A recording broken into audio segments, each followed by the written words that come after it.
Welcome back. Let's have a quick look at what's happening to US markets at the moment. They're in the green, although they've come off somewhat from their earlier highs. The S&P up 0.4%, the Nasdaq up 0.5%, and the Dow Jones just over 0.5% to the good. Janet Yellen's pronouncements on monetary policy obviously not doing very much today. The FTSE 100 gaining 1% today. The oil and commodity stocks were pretty strong, and the CAC and the DAX both finishing just slightly in the green. Still with me in studio are Gerbrand Smit from NeFG and Gary Booysen from Rand Swiss. And finally, there are questions on Sasol. So the question is, can you talk about Sasol and what happened today to drop more, for the share to drop more than 10%, while Brent is moving up and the rand-dollar exchange rate is stable? Okay, what was it for you that really scared investors away from the stock as far as the trading update and then the update on the Louisiana ethane cracker facility is concerned? I think the extra write-downs that they had on their trading statement was probably negative for the share as a whole. The trading statement, I think itself, and if you look at headline earnings per share, etc., down by about 20% or something, I think that was expected. We know where the oil price was over the last while. Some of the major peers actually are not making money at these prices. These guys are still pumping cash flow and they're okay. But the negative, I think, was the update on the Lake Charles project, etc., with the ethane cracker costing $2.1 billion more. We expected it to cost more because there were some time delays on it and they were going slower and they didn't want too much gearing on their balance sheet with a low oil price, etc. But I think that $2.1 billion is about 10 or 11% of market cap in rand terms, and that was what's actually been taken off the market today. And Gary, and not only is it going to be more expensive, but they're not actually sure that the return is going to be positive for them if it's going to be their cost of capital. No, that's it. They said it's looking at the weighted average cost of capital. That's where their return's going to sit. So, you know, again, we can be very critical of that but hindsight is also 2020. I mean, when you've already sunk $4.5 billion into a project, you don't just pull up the brakes and say, we're getting rid of this. So, you know, and remember this whole thing was commissioned when oil was still at $100 a barrel. So, you know, I think they are reacting as best they can given the external, you know, factors that are at play. But again, the one thing that Sasol management maybe can be criticised for is that it isn't a massive project for the size of company that you're talking about. So I mean, even before now it's what just over $11 billion. I mean, Sasol's market cap is 18 billion. It's more than half their market cap. That's an enormous event risk for the company if things start running severely over time and budget. So yeah, it's a risk, but again, if they do pull it off, it's going to be a huge bonus for the company. I mean, an ethane cracker, I mean, it's got 6 downstream plants, and I mean, it really takes them almost out of the oil business altogether and brings them into a diversified chemicals play instead. So it's very difficult. I think again, like headline earnings were in line with expectations, but I think the fear was one, the Lake Charles project, how big it is, and the potential drawback if it goes wrong, and also them writing down, taking more impairments in their Canadian shell business as well. I mean, that takes the impairments in the Canadian business to over $11 billion. That's a whack of money that you've just torn up in the shower. So what do you do now? Do you buy Sasol, or do you think maybe there's further downside? We like the company, so we would probably start nibbling at these levels. And long-term wise, I mean, they would have lots of assumptions on why they did the project and where they think the fair value of those assets and the downstream projects, etc., should be. And I still think they're going to make lots of money out of it. I don't think oil will be at $50 forever. We're more bullish on oil than we've ever been. Yeah, oil will probably head north to $65 and $70, and then this whole project seems a lot better. So a lot of negativity priced into at the moment. If they can pull it off, I mean, nobody wanted to be in South Africa a year back, and these guys are moving out some of their assets. So I don't think it's the wrong way of doing business and diversifying more into different categories and chemicals, etc. Gary, would you be buying, or would you wait? Yeah, I think we're not buying at the moment. I mean, that's and again, it comes down very much to our oil price view. I mean, we don't see oil recovering, to $70, $80 a barrel in the near term. I mean, potentially longer run, yes. But for now, I mean, just with the geopolitical situation around the Middle East, with Iran coming back into the sort of international community, they're going to be ramping up production. I mean, we're going to need to see significant demand globally for, the supply to be sopped up. So we don't see a deal coming out of Saudi Arabia either. So for us, and then, again, even if we look out 15 years, I mean, oil, new regulations coming in, we can't be reliant on oil forever. And you've got wonderful companies like Tesla coming in to bring us electric cars instead. So I think for us at this stage, we're cautious. We don't hold it in portfolios, and we're not picking it up. Okay. When is Steinhoff going to show some rand hedge value? I think it's already done that. It's trading at all-time highs almost. It's trading at 93 Rand a share.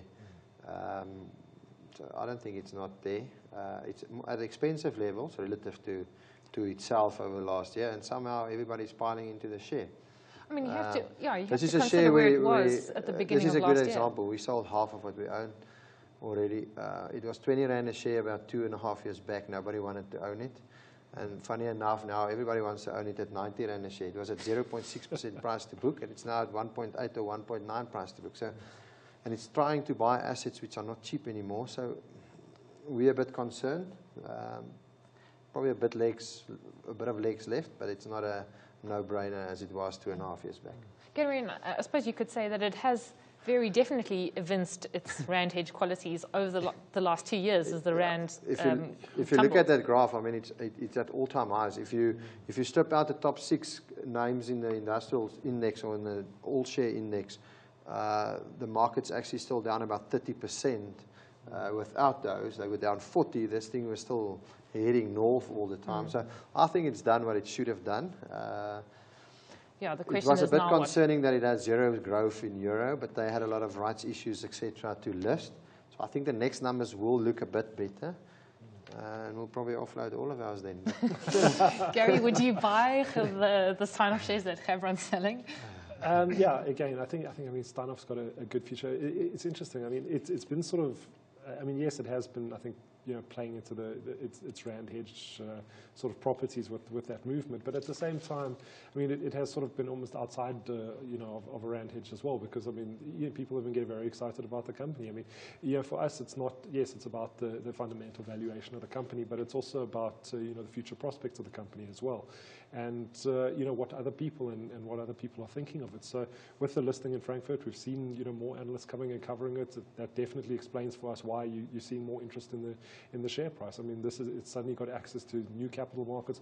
More people are hearing about Steinhoff than ever before. So I think there's still a little bit of juice in the orange left for squeezing and stuff. How long should it take for Grindrod and Nampak to recover? Your thoughts, Gary? Or maybe I'll take Nampak if you want. It's probably the same as Steinhoff. Nobody wants to own Grindrod at the moment, and nobody wants to own Nampak at the moment. We're buying little bits of both. We don't know, but if you make an equity investment, you probably shouldn't know when it will go better, because you've got a 3-year or longer view. As long as it comes out on top in the next 3 to 4 years, we are happy about it. Nampak, I think, will go better when oil prices do recover and keep on sustaining the recovery that it has at the moment. Of course, it's got that Angolan businesses and Nigerian businesses, and those currencies are the problem at the moment for them. Gary, your thoughts? Grindrod are so cheap at the moment, I don't think you should not buy it. But. Yeah.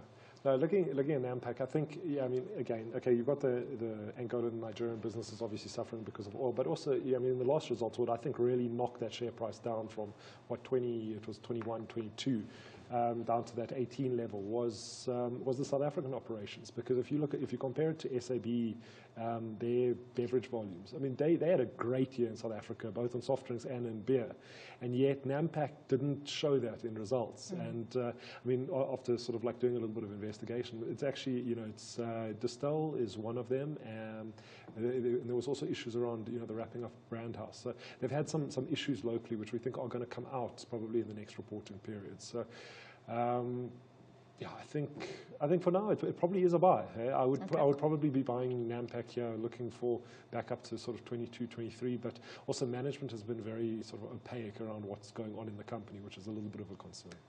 Okay, we'll get into stock picks this evening. Gerbrand, so in addition to all the others you've mentioned, you're looking at Omnia. Yeah, look, it's one of the better chemical companies on the local front of fertilizing business, etc., explosive, etc. So it's been growing market share. It's one of the market leaders in South Africa and in Africa and on most of their products. It currently trades at about a 9.5, 10 PE. It used to be about 220 Rand a share. It's currently sitting at 139 or something. We think long-term wise, these guys will get it right. We think rain come back in for the farmers long-term wise, and these guys will flourish again. But it's the right time to buying some of these businesses. It's a high-quality business. It's better than in competitors over many years. And it's the right time to buy some of these good companies at depressed levels. Okay. And Gary, you're looking for the company that, I don't know, could sell or deliver Omnia's products if you were in that sort of market, Amazon. Yeah, definitely. So I'm going offshore, and it's the kind of company that I suppose value managers will always hate. I mean, its PE is almost 300. It's got a very spotty earnings track record. And yet, I mean, if you look at, like if you don't look at a price to earnings, you look at a price to sales. I mean, they've managed to grow their sales compound annual growth over the last 5 years in the US market, plus 25%. Half of the S&P 500 hasn't managed to grow their top line. So this is a company that's managing to expand. It's managing to find new customers. And who's it taking the customers from? The Walmarts, the old stale kind of companies. So I think, if you want to buy into the future, you've got to own a company like Amazon. And yes, you're going to, at the moment, you can't look at the P's, you can't look at the earnings. You've got to look at the growth. You've got to look at the business that they're building. And I mean, their margins have sort of steadily been increasing. And I mean, they've really, and they've actually made a profit for the first time in many years. It's on and off. They make profits every now and again. But yeah, I mean, Jeff Bezos, like his view is we're going to grow. I mean, the reason that everyone's margins are under pressure is because of the likes of Amazon. And it's a new technology coming to the market that's going to change the world. And that's, for me, I think you've got to own it. Okay. Great, gents. We have to leave it there. Thanks very much for joining us this evening. Thanks to my guests, Gerbrand Smit from NeFG and Gary Booysen from Ransford. And tomorrow, Stockwatch will be focusing on the minnows of the JSE. So it's a small cap Stockwatch. Please do send us your questions if you have any related to small caps. And Jean-Pierre Verster and Keith McLachlan will be joining me at the desk for that. So do be sure to tune in. We'll be back at 7:30.